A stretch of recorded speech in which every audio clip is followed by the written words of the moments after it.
জন্য। যেভাবে কিন্তু গোলটা দিল সেটা কিন্তু হওয়ার কথা ছিল। কিন্তু অনেকটা পজিটিভ ছিল।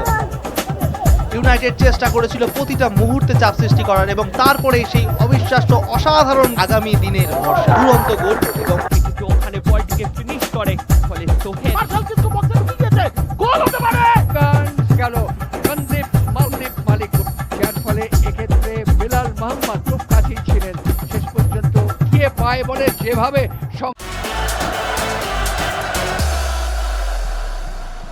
নমস্কার, আমি রজত শুভ্র মুখোটি। এসএসসিএন এ আপনাদের স্বাগত।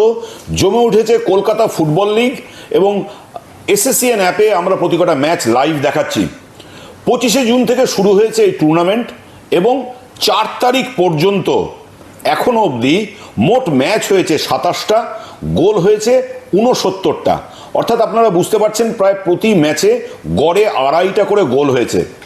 আমরা আপনাদের সামনে উইকলি রাউন্ড আপ তুলে ধরছি এবং এই উইকলি রাউন্ড আপে মূলত আমরা আলোচনা করব গত এই কয়েকটা ম্যাচের দলগুলোর পারফরমেন্স, কারা বেটার খেলেছে, কোন কোচ নজর কেড়েছে এবং সবথেকে বড় কোন ফুটবলার এই মুহূর্তে দাঁড়িয়ে এই কয়েকটা ম্যাচে রীতিমতো দৃষ্টি আকর্ষণ করেছে। আমাদের সঙ্গে আজকে আলোচনার জন্য আছেন দুই প্রাক্তন দেশের ফুটবলার। আমার ডান দিকে আছেন অ্যালভিটো ডিকুনা, আপনারা সবাই চেনেন, এবং আমার সঙ্গে আছেন বাদিকে অর্ণব মণ্ডল। আমি সবার প্রথমে অ্যালভিটোর কাছে যাই। অ্যালভিটো, প্রতি ম্যাচে 2.5টা করে গোল, তার মানে এই টুর্নামেন্ট কিন্তু দর্শক যে কারণে দেখে গোলের বন্যা বয়ে যাচ্ছে। দেখো, দর্শকরা আজকালে গোলস দেখতে চায়, আর সত্যি এটা ঠিকই বলেছেন। মানে প্রত্যেক ম্যাচ যদি একটা ইকুয়েশন যদি আমরা করি, প্রত্যেক ম্যাচে 2.5টা করে গোল, এটা খুব ভালো লাগছে। কারণ যদি গোললেস ড্র হয় কিংবা গোল যদি কম হয় তখন একটা এমন লাগে কি ডাল ম্যাচ, আমরা এইসব আলোচনা করি। কিন্তু আজকে ইস্ট বেঙ্গল ভার্সেস প্রথম ম্যাচে ইস্ট বেঙ্গল ম্যাচে যারা খেলেছে ওটা 7-1 রেজাল্ট হয়েছে। তারপরে মোহনবাগান দ্বিতীয় ম্যাচে প্রথম ম্যাচ হারার পর 4-0 জিতেছে, এগুলো দেখতে ভালো। ভবানীপুর প্রথম ম্যাচ ড্র করার পর 5 গোলে জিতেছে, এগুলো ভালোই লাগছে। আর কারণ হচ্ছে কলকাতা লিগ মানে লট অফ গোলস, আর শুরুয়াতটা এত সুন্দর হয়েছে, আমরা চাই এইভাবে নিয়ে হোক। কিন্তু কিছু কিছু সময় এমনই হয় ছোটো টিমগুলো যত বেশি গোল খায় ওদের ডিমোরালাইজ হয়ে যায়, কনফিডেন্স লেভেলটা অনেক নেমে যায়। কিন্তু yes, the speciality of this league is scoring goals. আমরা যে আলোচনাটা করব, আমরা আজকে শুরুটা ভাগ করে নিই যে মেজর পারফর্মার এখনো পর্যন্ত কারা। আমি অর্ণবের কাছে আসছি, তার আগে আমি তোমাকে দিয়ে যেটা শুরু করতে চাই যে ইস্টবেঙ্গল 2টো ম্যাচ খেলেছে। প্রথম ম্যাচে ইস্টবেঙ্গল 7-1 গোলে মেজরার্সকে হারিয়েছে এবং দ্বিতীয় ম্যাচ সুরুচির সঙ্গে 1-1 ড্র হয়েছে। ওভারঅল তুমি ইস্টবেঙ্গলের পারফরমেন্স কিভাবে দেখছো? কারণ একটা কিন্তু জুনিয়র টিমই খেলছে। দেখো, আজকালের সবকটাই টিমই কিন্তু জুনিয়র বলতে পারে, এখানে কোনো সিনিয়র প্লেয়ার কেউই খেলছে না। এটা শুধু ইস্ট বেঙ্গল বলে না, মোহনবাগান বলো কিংবা যে কোনো ক্লাব, আমরা চাই এই প্ল্যাটফর্মটা জুনিয়ররা ইউটিলাইজ করুক। আগে একটা টাইমে প্লেয়াররা কম ছিল কিংবা কেউ জুনিয়র প্লেয়ারদেরকে এই সুযোগটা দিত না। এখন আমি খুব খুশি যারা আইএসএল খেলছে কিংবা আই লিগ খেলছে, ওরা তো অন্য প্ল্যাটফর্মে খেলছে। কলকাতা লিগ হয়ে গেছে এটা জুনিয়র কিংবা রিজার্ভ টিম যাকে বলা হয় কিংবা ডেভেলপমেন্ট টিম প্লেয়ারদের জন্য হয়েছে। এবার ইস্ট বেঙ্গল প্রথম ম্যাচ 7-1 গোলে জিতেছে, কিন্তু এটা সব কিছু ম্যাটার করে অপোনেন্টস কারা। আমি কাউকে ছোট করছি না, কিন্তু একবার হয়তো মেজরার্স টিমটাকে সেট করতে পারেনি। প্রথম match East Bengal heavyweight team, second match Suruchi Sangha last year top 6-এর একজন টিম, ভালো কোচ আছে রঞ্জন ভট্টাচার্য, ভালো ভালো প্লেয়ার নিয়েছে, যেমন তন্ময় বলে একজন লাস্টের মোহামেডানসে ছিল, তারপরে আই লিগে রাজস্থানে খেলেছে। এই প্লেয়ারগুলোকে নিয়ে they have made a strong team. কালকে একবারই মনে হচ্ছিল না সুরুচি সঙ্গ 10 জন নিয়ে খেলছে। 10 জন হওয়ার পরই বেজা চাপ দিয়েছে ইস্ট বেঙ্গলকে, মনে হচ্ছিল যে কোনো সময় ইস্ট বেঙ্গল ম্যাচটাকে হেরে যেতে পারে। তো আমি বলবো এইটাই আমাদের দরকার, কারণ হচ্ছে এই টিমগুলো যদি স্ট্রং হয় তাহলে কিন্তু লিগটা আরো জমে যাবে। আমি অর্ণবের কাছে আসি। অর্ণব, মোহনবাগান প্রথম ম্যাচে কিন্তু পুলিশ এসি মোহনবাগানকে রীতিমতো চমকে দিয়েছে, 1 গোলে হারিয়ে দিয়েছে এবং ঠিক সেই জায়গা থেকে দাঁড়িয়ে দ্বিতীয় ম্যাচে মোহনবাগানের ব্যাপক প্রত্যাবর্তন এবং 4 গোলে জয়। মোহনবাগান টিমটাকে তুমি কিভাবে দেখছো? ফার্স্ট ম্যাচ লিগের যে কোনো ম্যাচই বা টুর্নামেন্টে টাফ হয় এবং মোহনবাগানে কিছু প্লেয়ার আছে যারা হয়তো কলকাতা লিগ প্রথম খেলছে, তো তাদের যে কোচ আছে ডেগি কার্ডোজো, সে বলেইছিল যে আমরা এটাকে দেখছি সাপ্লাই লাইন হিসাবে, যে আইএসএলে কী করে আমি প্লেয়ারদেরকে সাপ্লাই করবো, এটা বলেছিল। প্রথম ম্যাচ ফার্স্ট ম্যাচ হেরে যাওয়ার পর যেভাবে রেসপন্স দরকার ছিল এটাই কিন্তু এক্সপেক্ট করা যায় মোহনবাগান ইস্টবেঙ্গলের থেকে, এবং সেটাই করে দেখিয়েছে। তো যত দিন যাবে আমার মনে হয় এই টিম আরও বেটার হবে। আমরা দেখতে চাই যে অ্যাকচুয়ালি কলকাতা লিগটা করাই মানে কি সাপ্লাই আরও প্লেয়ার যাতে উঠুক, দেশের ফুটবল বাংলার ফুটবল পাক, সেটাই হয়তো মনমান করছে এবং আশা করবো যে টিমটা প্রথম ম্যাচ এবং দ্বিতীয় ম্যাচ মোহনবাগানের মধ্যে আকাশ পাতাল তফাৎ হয়ে গেছে। না কিছু হয় কি, যেটা বললাম প্রথম ম্যাচে যে কিছু হয়তো উইক পয়েন্টস ছিল যেগুলো হয়তো সেকেন্ড ম্যাচে সেগুলো রেকটিফাই করেছে ট্রেনিংয়ে, সেগুলো ঠিকঠাক করেছে, সেই ডিপার্টমেন্টগুলো ঠিক করেছে, যার ফলে তারা স্কোরিং জায়গায় গেছিলো করতে পারেনি, সেগুলো কনভার্ট করতে পেরেছে সেকেন্ড ম্যাচে, যার জন্য মোহনবাগান এতগুলো গোল পেয়েছে। Next team Mohammedan sporting.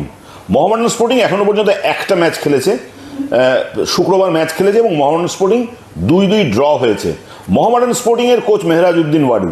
Mohammedan স্পোর্টিংয়ের তুমি কিভাবে দেখছো যে বিভিন্ন ঝুট ঝামেলার মধ্যে দিয়ে মোহামেডান স্পোর্টিং প্রথম ম্যাচের পারফরমেন্স?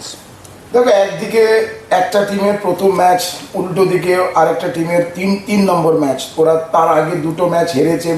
মোহামেডানসের প্রথম ম্যাচ এটা যেমন হয়, তার আগে এত কন্ট্রোভার্সিস, টিম হয়তো সাসপেন্ড হয়ে যাবে কিংবা ফিফা ব্যান হতে পারে, প্লেয়ারদের ডিমোরালাইজেশন, অনেক কিছু ছিল। কিন্তু আমি তাতে খুশি যে মেহরাজ যেভাবে দলটাকে সাজিয়েছে। ড্র হয়তো হয়েছে, দুটো টিমের একটা পয়েন্ট পেয়েছে, কিন্তু এই যে কাদা মাঠে এত জল, আমরা ম্যাচটা দেখি, হাই স্কোরিং ম্যাচ 4 গোল হয়েছে, কিন্তু অসাধারণ ম্যাচ হয়েছে। আমার মনে হয় সেই ম্যাচটা দেখলে কেউই বলবে না একটা মোহামেডানস বড় একটা দল, আইএসএল এর একটা টিম, আর উল্টো দিকে পুলিশ যারা দুটো ম্যাচ হেরেছে, একবারই দেখে মনে হচ্ছিল না কি ওদের কনফিডেন্সটা অনেক নেমে আছে। কিন্তু যেভাবে ওরা পারফরমেন্স করেছে, রিয়েলি আই থিঙ্ক এই কোন অব্দি আমরা যদি বলি 4 তারিখে আপনি যেটা বললেন 25 তারিখ শুরু হয়েছে, 4 তারিখে আমরা রাউন্ড আপ যেটা করছে, একটা ম্যাচ যদি কেউ যদি বলতে বলে which is the best match, আমি বলবো মোহামেডানস ভার্সেস পুলিশ ম্যাচটা দারুণ ম্যাচ হয়েছে। মোহামেডান ভার্সেস পুলিশ, সত্যি গতকালের ম্যাচ কিন্তু দুর্দান্ত ছিল। নেক্সট টিম খুব ইম্পর্ট্যান্ট, ডিএইচএফসি। ডিএইচএফসি কিন্তু আমরা দেখলাম শুরুর ম্যাচে শ্রীভূমির কাছে আটকে গেল। ডিএইচএফসি টিমটার প্রসপেক্ট কি দেখছো? ডেভেলপমেন্ট টিম খেলাচ্ছে, যদিও তাদের কিন্তু গত 2-3 বছরে রীতিমতো দাগ কেটে দিয়েছে বাংলার ফুটবল মহলে। তাদেরকে যদি ভালো জায়গায় থাকতে হয় এবং বড় টিম একটা তকমা লাগাতে হয়, কনসিস্টেন্সি, ধারাবাহিকতাটা খুব দরকার। আমি 2 বছর করলাম, 3 বছর করলাম না, ওটা করলে হবে না। তো এই ব্যাপারটা ওরা যেমন ডেভেলপমেন্ট লিগের জন্য যেটা প্রস্তুত করছে বা যেটার জন্য ওরা সাপ্লাই তৈরি করার চেষ্টা করছে কলকাতা লিগ থেকে, এটার একটু বেটার করা দরকার, পারফরমেন্স করতে হবে। তুমি যদি ম্যাচ জিততে না পারো, এবছর কলকাতা লিগ কিন্তু টাফ হবে। আমি যদি দুটো গ্রুপ দেখি, এ গ্রুপ আর বি গ্রুপ দেখবে টাফ টিমগুলো বি গ্রুপে আছে। তাহলে ওখানে যেমন আমি যদি কন্টেন্টার যদি ধরি, সুপার সিক্স, আমার মনে হয় ওটা এই গ্রুপ, ইস্ট বেঙ্গলের এই গ্রুপে আর বি গ্রুপ, ইস্ট বেঙ্গল এই গ্রুপে, ওই গ্রুপে এটা হচ্ছে এই গ্রুপ। আমি দুটো গ্রুপ বলছি, যে দুটো গ্রুপ যদি দেখো, বি গ্রুপ টাফ, এই গ্রুপ যে এই গ্রুপ মানে কম্পারেটিভলি তোমার মনে হচ্ছে বি গ্রুপ টাফ? একদম, কারণ আমি যেখানে দেখেছি রেইনবোকে বলো, এই দুটো ম্যাচে পারফরমেন্স হয়, রেইনবো, সুরুচি, সুরুচি এই গ্রুপে আছে, রেইনবো আছে, তারপর ভবানীপুর, এরা কিন্তু আছে তোমার বি গ্রুপে। ওই জন্য বলছি এই গ্রুপটা টাফ। বা ডিএইচএসসি যদি করতে হয়, যে তাদেরকে বেটার পারফর্ম করতে হয়, যদিও ফার্স্ট ম্যাচ ড্র করেছে, আজ একটা ভাইটাল ম্যাচ আছে ডিএইচএসসির জন্য, তো কনসিস্টেন্সি জিততে হবে, নাহলে কিন্তু যদি প্রথম দিকে যদি পয়েন্ট আর্ন করতে না পারো, যত ম্যাচ যাবে তত টিমগুলো আরও অর্গানাইজ হয়ে যাবে। সো এই 4টে হলো মেজর টিম, কিন্তু এর বাইরেও কিছু দল আছে যারা কিন্তু রীতিমতো ভালো ফুটবল খেলছে, ভালো ফুটবল উপহার দিয়েছে। এরকম কোন টিম তোমার কাছে সবার কাছে আসছে? আমি যেমন ধরা যাক তোমার রঞ্জন ভট্টাচার্যের টিম, সুরুচি সংঘ, বা আমরা যদি দেখি শ্রীভূমি বা কাস্টমস, এরকম ছোট মানে সেকেন্ড সারির টিমগুলোকে তুমি কিভাবে দেখছো যারা সুপার সিক্সের কন্টেন্ডার? দেখো, লাস্ট ইয়ার তো অলরেডি সুরুচি সংঘ বলো কিংবা কাস্টমস, এরা সুপার সিক্সে উঠেছিল। আর যথেষ্ট এক্সপিরিয়েন্স কোচ আছে এই দুটো দলে। বিশ্বজিৎ ভট্টাচার্য কাস্টমসের টিমের সঙ্গে আছে, আর একদিকে আছে আমাদের রঞ্জন ভট্টাচার্য যে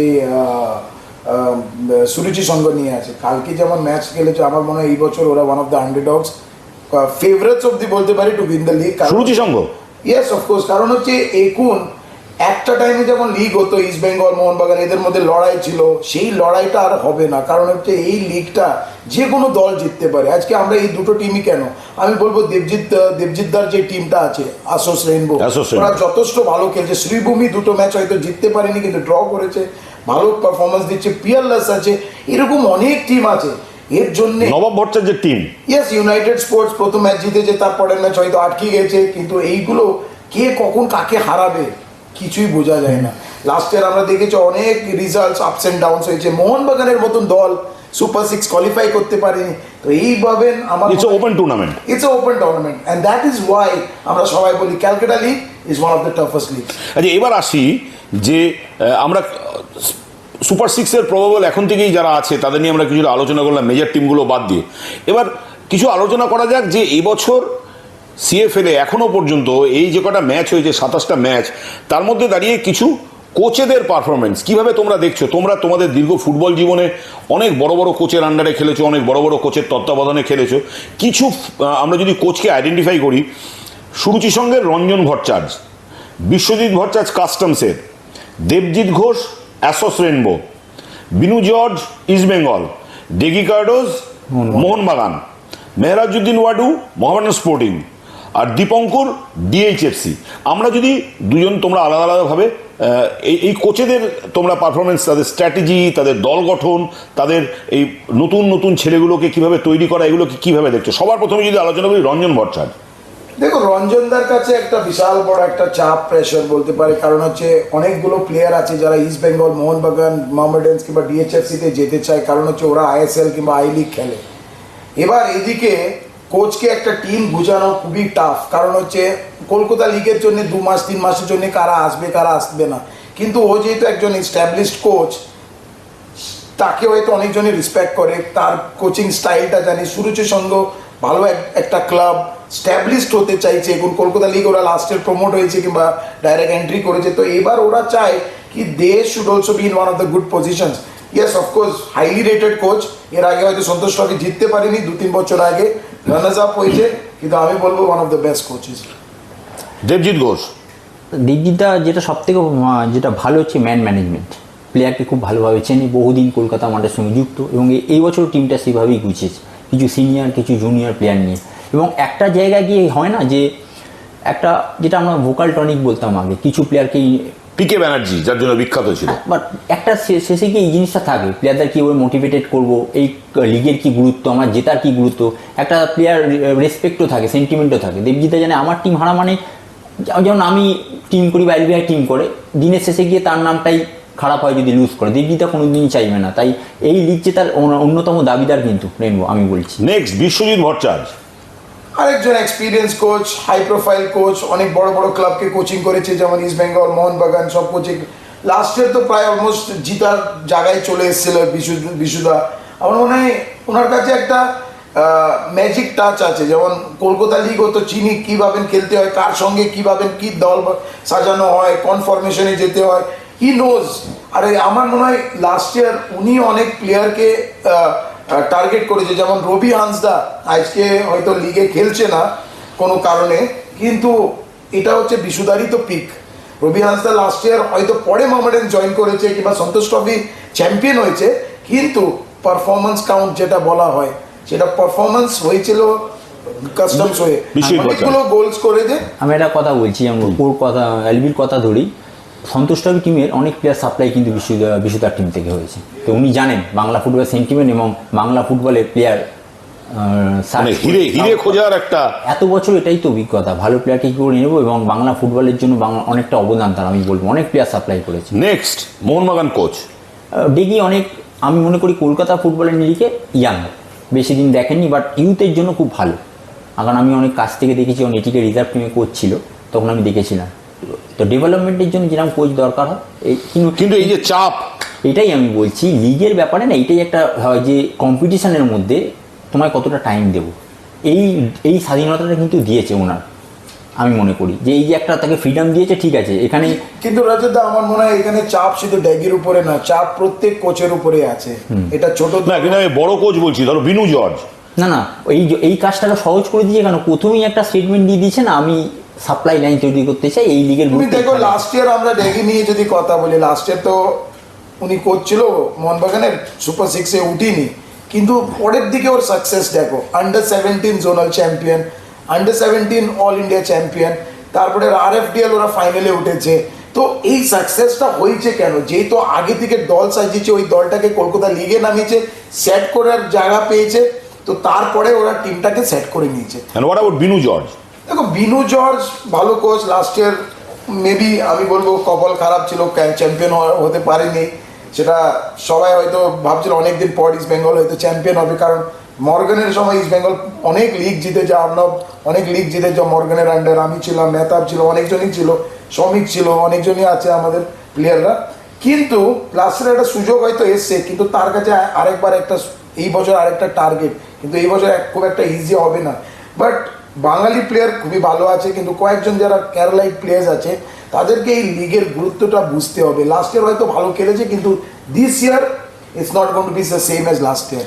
এই বছর আরও টাফ, আমি যা লিগ এবং যেখানে তুমি ইস্টবেঙ্গল মোহনের জার্সি গায়ে দাও, তুমি যে বছরই খেলো তোমাকে এই কনসিস্টেন্সি ধারাবাহিকতা রাখতে হবে যে আমার প্রতিটা ম্যাচ জিততে হবে। আচ্ছা, এবার আসি ডিএইচএফসি কোচ দীপঙ্কুর।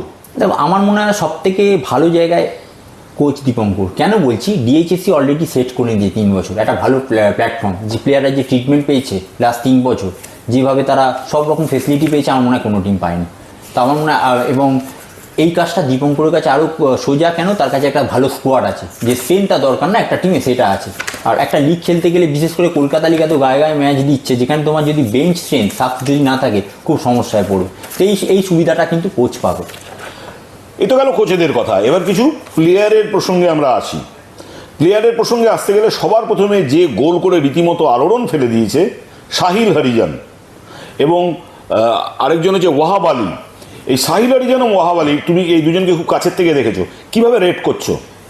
দেখো, সাহিল হরিজন যদি গোলই না করতো আমি বলতাম ওকে আমি অবশ্যই 1 নম্বরে রাখতাম, কারণ হচ্ছে ওর কিছুদিন আগে আমি একটা জায়গায় যখন গ্যাস খেয়েছিলাম ওর একটা খেলা দেখেছে, আমি তখন জিজ্ঞেস করলাম ওই প্লেয়ারটা কোন টিমে খেলে, তখন নবোদয় আমার পাশে ছিল, বলে আমার টিমে ওই খেলে, বলে আলবি তুমি ওকে দেখবে, খুব ভালো প্লেয়ার। আর সত্যি আমি বলার পর থেকে ওর অনেকগুলো ভিডিওস আমি চেয়ে নিলাম, তারপরে ওর ভিডিওসটা আমি দেখেছি, যথেষ্ট ভালো পোটেনশিয়াল, ক্যালিবার আছে, সবই আছে, right foot left foot excellent. কিন্তু আমি একটাই শুধু বলবো, যেটা আমাদের আর অনেকবারই হয়, আমরা বলি প্লেয়ার কেন হারিয়ে গেছে, এইটা কিন্তু ওকে মেনটেন করতে হবে। আজকালের দিনে হয়তো অনেক ক্লাবস ওর পিছনে আসবে, রিপোর্টাররা হয়তো ইন্টারভিউ করবে, কিন্তু ওকে নিজেকে মেনটেন করতে হবে। বাট ইয়েস, দিস গাই যে লাস্ট ম্যাচে গোল করেছে, প্রথম ম্যাচে যা গোলটা করেছে, এক্সিলেন্ট, মাইন্ড ব্লোয়িং, যারা 3 জনকে ড্রিবল করে। আজকালের দিনে আমরা এইরকম গোল দেখতে পাই না কাদা মাঠে, তারপরে এইরকম একটা স্কিল আমরা খুব কম দেখি, কারণ হচ্ছে সব ফুটবল হয়ে গেছে কম্প্যাক্ট, জায়গা দেবে না, কেউ কাউকে এত জায়গা দেবে না। তারপরে এই যে কাদা মাঠে যেভাবে ও ড্রিবল করে, যে লেফট ফুট যে স্ট্রাইকটা, excellent, brilliant. Ali Wahab, yes, একটু slow start, last match crucial goal পেয়েছে, গোলটা করেছে, তারপরে ওর যে হিস্ট্রি ব্যাকগ্রাউন্ড, ওই জায়গা থেকে ও যেভাবে, কিন্তু এবার ওকে ওই জায়গাটাকে মেনটেন করতে হবে। দুটো কাজ একসঙ্গে, এক হচ্ছে delivery as a delivery boy, তারপরে এজ এ ফুটবল ক্যারিয়ার। আমরা জানি এইগুলো খুব কঠিন, কারণ হচ্ছে অনেকজনই ভাবে প্লেয়াররা মাঠে 2 ঘন্টা হয়তো প্র্যাকটিস করে, তারপরে সারাদিন ছুটি না, কিন্তু ওই যে 2 ঘন্টা যা প্র্যাকটিস করে, এতটা খাটনি, কাদা মাঠের পর বডিটা পুরো হেভি হয়ে যায়, তারপরে ও হয়তো কাজে চলে যায়। ওকে বুঝতে হবে কখন রেস্ট করতে হবে, যেটা main important is football career. আসলে আচ্ছা, আমি আরো দুজনের প্লেয়ার, আমি তো রাকেশ কাপারিয়া ওয়ারির, আর আরেকজন খুব গুরুত্বপূর্ণ যে বিদ্যাসাগর সিং, যে একটা হ্যাট্রিক করেছে। এই দুজন প্লেয়ারকে তুমি দেখেছো, কেমন তাদের পারফরমেন্স? বিদ্যাসাগরকে তো আমি খুব কাছ থেকে দেখেছি, ইস্টবেঙ্গলে ছিল, অত্যন্ত ভালো সুযোগ সন্ধানী যেটা বলে না, খুব ভালো, এবং ওর শুটিংটা ভালো, স্পেস নিতে পারে, সব কিছু এবিলিটি আছে, স্পিড আছে, সব কিছু ভালো। মাঝে মাঝে কী হয়, ওর পারফরমেন্স আপ ডাউন করে, আবার যেটা কনসিস্টেন্সির একটা অভাব থাকে, এবং ডিসিশন মেকিং, ও বক্সের সামনে গিয়ে কখন কী করবে মাঝে, এইটা যদি ধরে রাখতে পারে, কারণ ও ব্যাঙ্গালোর টিমেও ছিল, ও আজকে না, ও কিন্তু এক্সপিরিয়েন্স প্লেয়ার, লাস্টে ইন্টারকাসিতে ছিল, আই লিগ খেলা প্লেয়ার। তো এই জিনিসটা ওকে, যেটা বললাম না, যে একটা, যেমন এলবি বললো, তুমি 1 দিন 2 দিন না 10 দিন কী করে খেলে, সে তুমি পারফরমেন্স তোমার কম বেশি হতে পারে, কিন্তু তোমার জন্য অ্যাভেলেবেল একটা পাই, ও যেটা বলছে প্রপার যদি রেস্ট না পায়, মানে এক ম্যাচে 10-এ 9 পয়েন্ট পেলাম, আর এক ম্যাচে 1-এর পারফরমেন্স হবে না। ভালো কি লাগছে অর্ণব, সেটা হচ্ছে এই যে প্লেয়ার লাস্টের আই লিগ টিম ছিল, কিছু সময় এমনই হয়, এই I league player I league টিমই খুঁজে নেয়, কিন্তু ওই যে কলকাতা লিগে এসে কনফিডেন্সটাকে গেইন করতে, কাপুরিয়া আউটস্ট্যান্ডিং আগের ম্যাচে যে গোলটা করেছিল ওয়ার্ল্ড, আমি তো মনে করি যে ওয়ান অফ দ্য বেস্ট গোল, এত ভালো টেকনিক, অনেকটা এইটাই তো হচ্ছে কলকাতা লিগের মাহাত্ম্য, যে একটা প্লেয়ারকে প্ল্যাটফর্ম দিচ্ছে, অনেক প্লেয়ার দেখতে পাচ্ছে যে একটা প্লেয়ারের মধ্যে কী এবিলিটি আছে। এবং আমার মনে হয় আজকে একটা গুরুত্বপূর্ণ ম্যাচ। তো এই দিক দিয়ে দেখতে বললো ওই ছেলেটা এখন ভালো লেগেছে, বাট সবে 2টো ম্যাচ হয়েছে, এখনই বলাটা খুব তাড়াতাড়ি বলা হয়ে যাবে। আমরা একদম আলোচনার শেষে চলে এসেছি অ্যালভিটো। এতক্ষণ পর্যন্ত, এতদিন পর্যন্ত, শুরুর থেকে এখনো পর্যন্ত যে কটা আমরা ম্যাচ দেখলাম, তার মধ্যে দাঁড়িয়ে তোমাকে যদি আউটস্ট্যান্ডিং 3জন প্লেয়ার বাছতে বলা হয়, তুমি কাকে কাকে বাছবে? দেখো, ইটস ভেরি ডিফিকাল্ট, কারণ হচ্ছে অনেকজন প্লেয়ার্স আছে যারা পারফর্মার্স, হয়তো কিছুজন আছে যারা গোল করেছে, কিছুজন আছে যারা যথেষ্ট ভালো খেলেছে কিন্তু গোল করতে পারেনি। কিন্তু আমি একজনকে প্রথম নামে রাখবো, সেটা হচ্ছে সাহিল হরিজন, তারপরে আমাদের জেসিনটিকে, আর তার সাথে সাথে বিদ্যাসাগর। মেবি হয়তো সবাই 3জনই কিন্তু স্ট্রাইকার, কিন্তু এরা যথেষ্ট ভালো খেলেছে। আমি যদি রাউন্ড 1কে ওয়াইন্ড আপ যদি করি, সেটা হচ্ছে আমার এরা 3জন ভালো প্লেয়ার্স, কিন্তু চাই ওরা আরও অনেক আগে চলে যাক। যেমন অর্ণব বললো, বিদ্যাসাগর আজকের প্লেয়ার না, ও তো ইস্ট বেঙ্গল একাডেমি থেকে, হয়তো ব্যাঙ্গালোর থেকে শুরু করেছে, আমি হতে তার আগে ইস্ট বেঙ্গল একাডেমির প্রোডাক্ট। তারপরে বেঙ্গালুরু, কেরালা ব্লাস্টার্স কিংবা অনেক জায়গায় ও খেলে এসে, ইন্টার কাশি লাস্টে ছিল। কিন্তু ইয়েস, ওর কিন্তু বয়স সেরকম কিছু হয়নি, ওর আরও অনেক ফুটবল বাকি আছে, ও চাইলে আরও অনেক বছর খেলতে পারবে। এই জায়গা হচ্ছে কনফিডেন্স বিল্ড আপ করা, তারপরে হয়তো অন্য ক্লাবে চলে যাবে। তো দিস আর মাই 3 পিক্স। আমরা শুনলাম আমাদের দুই বিদগ্ধ এক্সপার্টের সঙ্গে আমরা কথা বললাম। একটা জিনিস স্পষ্ট, কলকাতা ফুটবল লিগ কিন্তু রীতিমতো জমে উঠেছে। শুরুটা যেভাবে করেছিলাম, যে প্রতি ম্যাচে আড়াইটা করে গোল, 2.50 অ্যাভারেজ গোল হচ্ছে, এবং গোল দেখার জন্যই মানুষ মাঠে যান, দর্শকরা মাঠে যান। যত গোল তত আনন্দ, তত মজা, এবং আপনারা সবাই মিলে SSCN Calcutta football league enjoy করুন। Thank you very much Alvito, thank you Arnab. Thank you.